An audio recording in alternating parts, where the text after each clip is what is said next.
आज तक मैं जब कभी भी आपसे वीडियो सेशन करता था तो ऑलवेज ज़्यादातर मेरे टॉपिक्स जो होते थे स्टोन से रिलेटेड, प्रोस्टेट से रिलेटेड, यूरिन इन्फेक्शन से रिलेटेड होते थे। आज मैं आप लोगों से कुछ एक अलग टॉपिक जो एक अलग सा टॉपिक है उसके बारे में डिस्कस करना चाहूँगा। तो नमस्कार दोस्तों, मैं डॉक्टर नवीन राम दारुका, यूरोलॉजिस्ट, एंड्रोलॉजिस्ट। तो ऐसे कुछ क्वेश्चंस हैं जो पेनाइल इम्प्लांट के बारे में लोगों के दिमाग में होते हैं।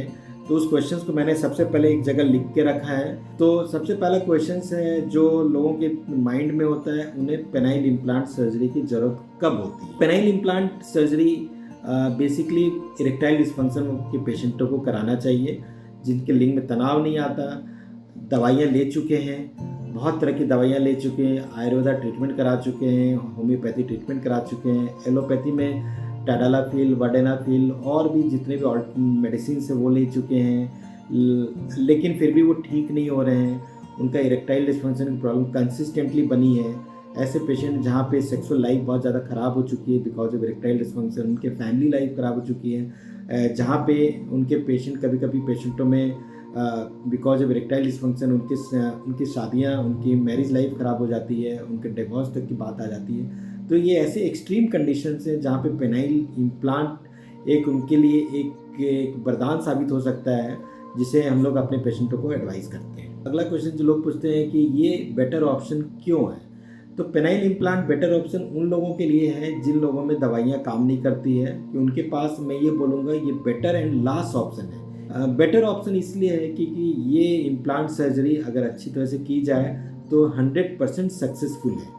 मतलब कि लोगों की इरेक्टाइल डिस्फंक्शन की प्रॉब्लम हमेशा के लिए ख़त्म हो जाती है। तीसरा क्वेश्चन कि पेनाइल इम्प्लांट के बाद लोगों की लाइफ कैसी रहती है, मतलब कि क्या ये नॉर्मल अपना काम कर सकते हैं, सेक्सुअल लाइफ कैसी होती है, उन्हें और कोई प्रॉब्लम तो नहीं होती है।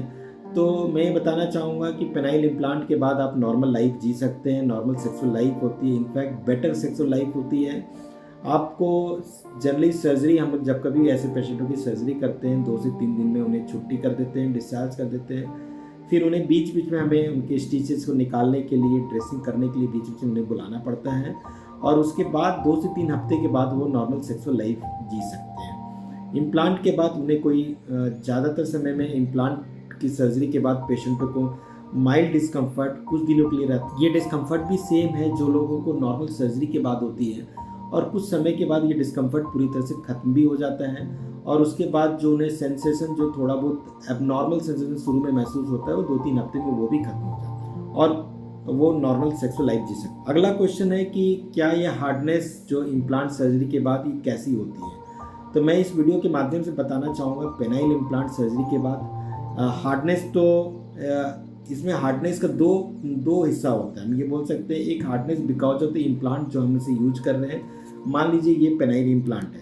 तो इस पेनाइल इम्प्लांट की जो हार्डनेस होगी, सेम हार्डनेस, मिनिमम ये हार्डनेस तो आपके पेनिस को मिलेगी।